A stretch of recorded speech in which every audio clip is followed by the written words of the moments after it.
The government has as much of a right to control what I as an adult put into my body as it does what I put into my mind. It's none of their business.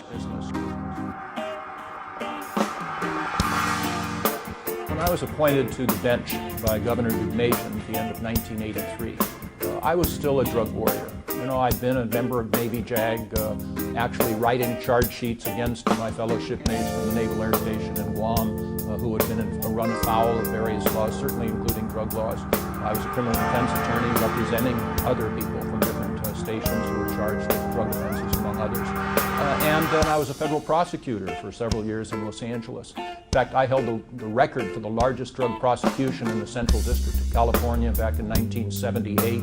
75 kilos of heroin, 160 pounds, which was and is a whole lot of heroin. Does anyone have a concept of what the drug prosecution record is today in the Central District of California? 18 tons of cocaine in one place, actually in Sylmar. So you begin to look at your own experience. You look at what's going on in your own courtroom. You're churning low-level drug offenders through the system for no good purpose whatsoever. You are arresting some even high-level dealers. And if you do that, does that mean that heroin is no longer available on the streets of Santa Ana or wherever? No, it doesn't mean that at all. It just means that somebody else sees that as an employment opportunity.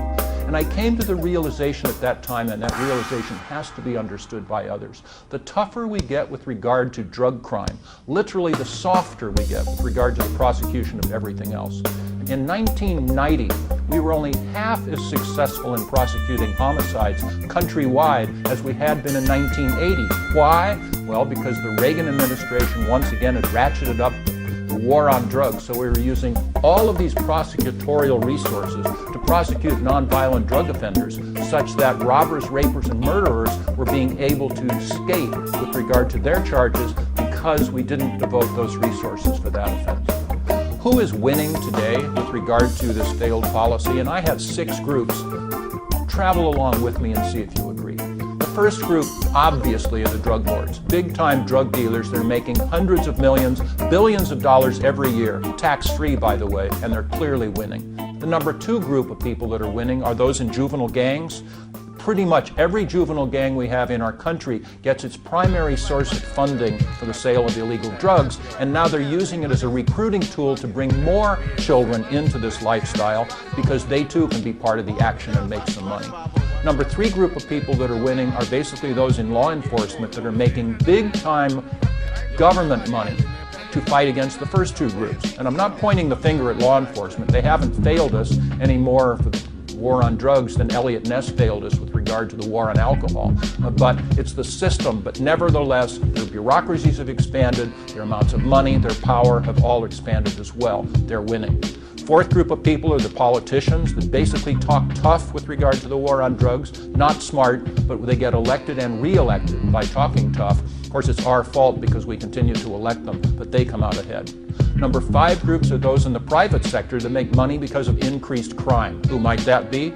Obviously, the people that build prisons, enormously lucrative occupation. People that staff prisons. In the state of California, the Prison Guards Union is the strongest political lobby group we have. They're winning, and of course, they're laughing at us. And the 6th group of people that are winning are the terrorist organizations of the world. You look at any terrorist organization from Osama bin Laden or anywhere else, the primary source of funding is drug money. It's the sale of illegal drugs, to the degree that I say that drug prohibition is the golden goose of terrorism. And if our government really wanted to do something damaging to terrorist groups around the world, they would take the one step that would do that: repeal drug prohibition. Who is losing?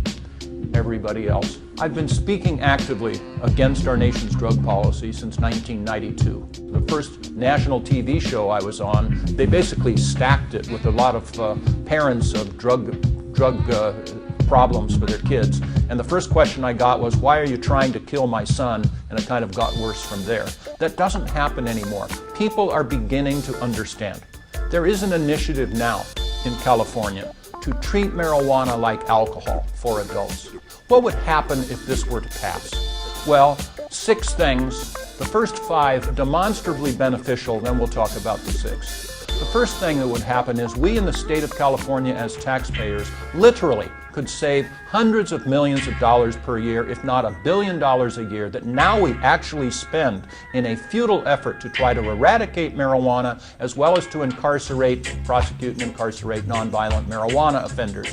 And of course, you can tell how successful we are in the eradication of marijuana, because it's still the largest cash crop in the state of California. And number 2 is grapes, by the way, if you care. So that's $1 billion or so that we can save. Number 2, we could tax the silly stuff and generate revenue, according to the chair of the State Board of Equalization, of about $1.3 billion every year. So now that's about a $2.3 billion shift in the budget deficit for the state of California. You'd think somebody would notice. But the third thing trumps the first two, and that is we would make marijuana less available for children than it is today. That is something that really does deserve a great deal of attention. Number 4, the entire hemp industry could be revitalized. It goes back thousands of years, to the degree that in ancient Greek, the word canvas and cannabis were synonymous. They were the same word, and we have simply thwarted that entire really important industrial purpose. We do have our merchants using hemp today, and by the way, hemp, you know, is just the stalk of the marijuana plant. It has no mind-altering properties whatsoever, but it can be used for all kinds of really beneficial purposes. So now our merchants import the raw material from those radical countries like Canada and England, for heaven's sake, penalizing ourselves and our own agricultural purposes. You'd think that we could somehow realize what's going on, because the Canadian hemp field is worth, about $1 billion a year. And the fifth thing, this entire medical marijuana issue would pretty much dissolve, and hooray for that. We would get some control on it, regulate it, control it, tax it, and bring it back under the law. Then there's the sixth thing. What's that going to do to marijuana usage by adults? And any economist, of course, will tell you that's really pretty simple. It will increase marijuana use by adults, all things being equal. But all things are not going to be equal. We'll probably soon start experiencing what I call the Holland effect. Because in Holland, anybody 16 years of age or older can go to a coffee house and can get coffee and sandwiches and tea and also marijuana and hashish. The Minister of Health of Holland held a press conference not all that long ago and said, we in our country have only half the marijuana consumption per capita as you do in the United States of America, both for adults and for teenagers. Wait a minute, you hear that? Both for adults and for teenagers. Then went on to explain why. You know what he said? He said, we have succeeded in making pot boring. People that are supporting the status quo are on the wrong side of history. Just like the people that the Billy Sundays and the Anslingers and the rest who supported alcohol prohibition were on the wrong side of history. It's just a question of when.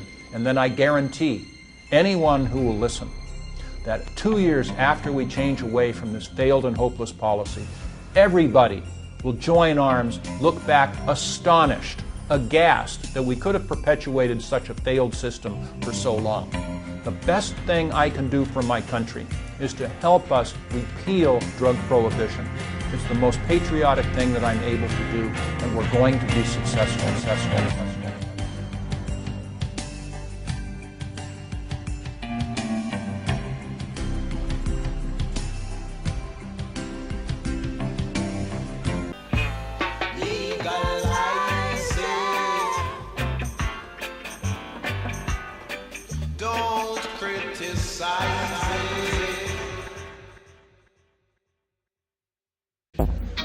You know what I mean? You want a better world, ladies and gentlemen? Legalize pot right now. You want to end the deficit? Legalize pot right now. I am so sick of hearing about the goddamn deficit, I could fucking puke blood. There ain't no fucking deficit. It's a fucking lie, and it's a fucking illusion in the first place. But you want to end it? You want to end it? Legalize pot. Biggest cash crop in America. Deficit's gone.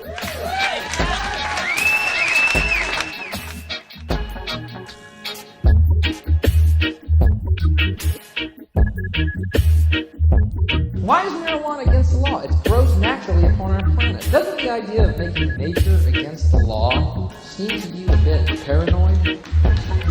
You know what I mean? It's nature. How do you make nature against the fucking law?